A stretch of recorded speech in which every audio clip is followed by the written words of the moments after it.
मालाएं। अंगूठी का रत्न। अच्छा अंगूठी का रत्न। ये कितने देना मेरे को, कितने मेरे से? ভারতের মালা বিক্রেতা মোনালিসার নাম শুনেছেন?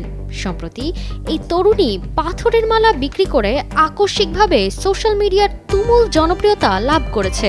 তবে মোনালিসার নজরকাড়া চোখের মায়া আর অদ্ভুত দৃষ্টির জন্য তার মালা বিক্রির ধান্দা রীতিমতো ব্যাহত হয়। যেখানে যেতেন পেছনে ভিড় জমত, সবাই তার ছবি তুলতে মোনালিসা মোনালিসা বলে তাকে ডাকত। এই ঘটনায় মোনালিসা হতাশ হয়ে মেলা ছেড়ে চলে যান। তবে এই পরিস্থিতি তার জীবনে এক নতুন মোড় নিয়ে এসেছে।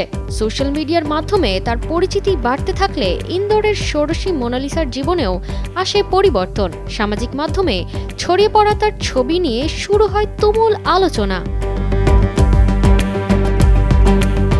সুযোগের হাতছানি আসে দক্ষিণী সিনেমার দুনিয়া থেকেও। জানা গেছে জনপ্রিয় সুপারস্টার আল্লু অর্জুন পুষ্পা 3 ছবির নায়িকা হিসেবে মোনালিসাকে চাইছেন।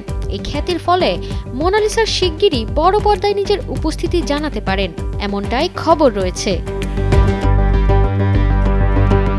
মোনালিসার জীবনের সাফল্য তার জীবনে বড় পরিবর্তন নিয়ে এসেছে। তিনি ইতিমধ্যেই ইউটিউব চ্যানেল খুলেছেন, যেখানে লাখো ভক্ত তার ভিডিও দেখতে আসেন। তার নতুন রূপে উপস্থাপিত চেহারা এবং স্টাইল ভক্তদের মন কেড়ে নিয়েছে। যদিও মোনালিসা লেখাপড়া জানেন না, তবুও নিজের পরিবারের পাশে থাকার জন্য তিনি কখনো পড়ালেখা করতে যাননি, এমনটা জানান তিনি।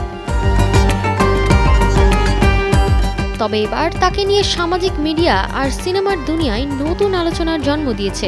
এই ষোড়শী মালা বিক্রেতার গল্প এখন শুধু কুম্ভ মেলার মেলায় আটকে নেই, বরং রূপালী পর্দার দিকেও ধাবিত হচ্ছে, যেখানে তাকে নায়িকা হিসেবে দেখা যেতে পারে। মোনালিসার ভবিষ্যৎ এখন উজ্জ্বল এবং তার অনুরাগীদের জন্য অপেক্ষা করছে আরও এক নতুন অধ্যায়।